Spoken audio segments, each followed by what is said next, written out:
બેલા, range forest officer Dwarka અને તાલુકા wildlife warden Dwarka. આજે આપણે જે હેચરી ઊભા છીએ તે ટર્ટલ હેચરી, જે દરિયાઈ કાચબાઓના સંવર્ધન માટે અને આપણે કામ કરીએ છીએ આ હેચરીમાં. આ હેચરી લગભગ 2012-13થી ચાલુ કરેલ છે આપણે.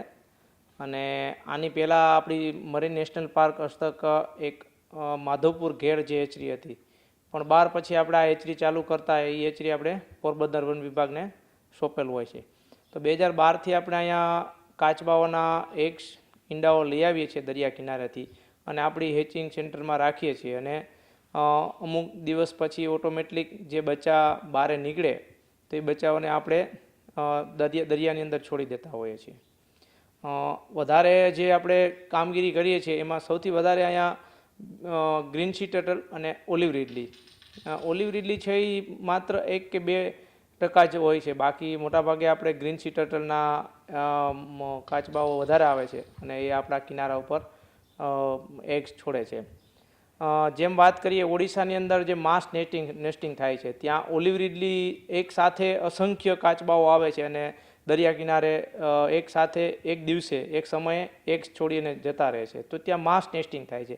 પણ આપણા ગ્રીન સી ટર્ટલ એના કરતાં કંઈક અલગ છે કે એ એક સાથે આવતા નથી અને એક જગ્યાએ આવતા નથી. એ આખા પૂરા કોસ્ટલ ઉપર, આપણા ગુજરાતના પૂરા કોસ્ટલ ઉપર એ એગ્સ છોડવા માટે આવે છે.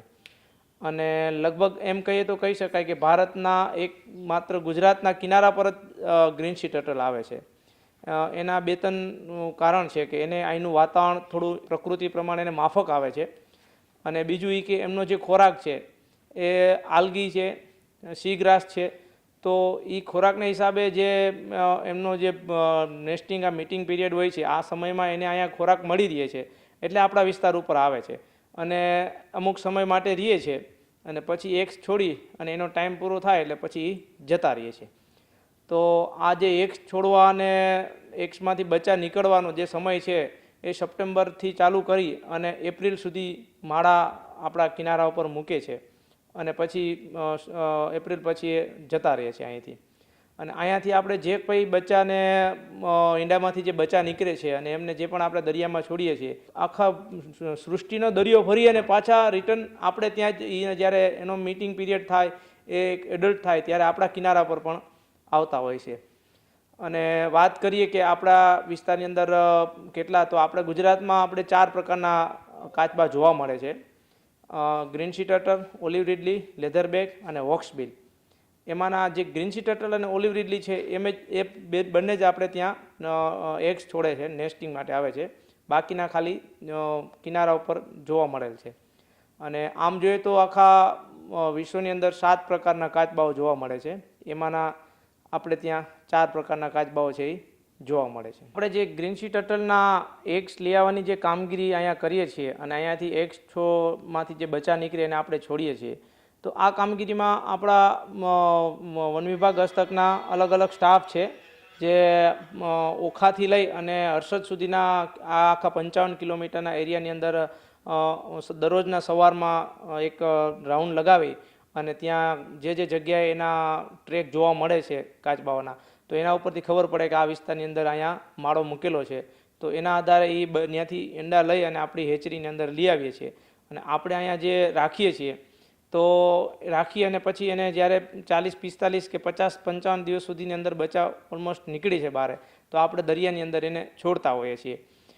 જે આ બચ્ચા છે એમાંથી જ્યારે નાના અંડા હોય છે ત્યારે એ મેલ છે ફિમેલ છે આપને ખ્યાલ નહીં આવે, પણ જ્યારે એનું આસપાસનું વાતાવરણ છે, આને હેચિંગ કરવાની જરૂર નથી. બીજા પક્ષીઓના ઈંડા હોય છે તો પક્ષીઓ એને હેચિંગ કરતા હોય છે, પણ જે ગ્રીન સી ટર્ટલ છે એના ઈંડાઓને હેચિંગ કરવાની જરૂર નથી. એક વખત ઈંડા છોડી અને માદા જતી રહે છે અને જ્યારે કિનારેથી આપણે લઈ આવીએ છીએ અને અહીંયા રાખીએ છીએ તો રેતીની અંદર જે આસપાસનું ભેજ છે, એનું ટેમ્પરેચર છે, તો ટેમ્પરેચરના આધારે એમાંથી મેલ ફિમેલ નક્કી થશે કે કેટલા મેલ હશે કેટલા ફિમેલ હશે.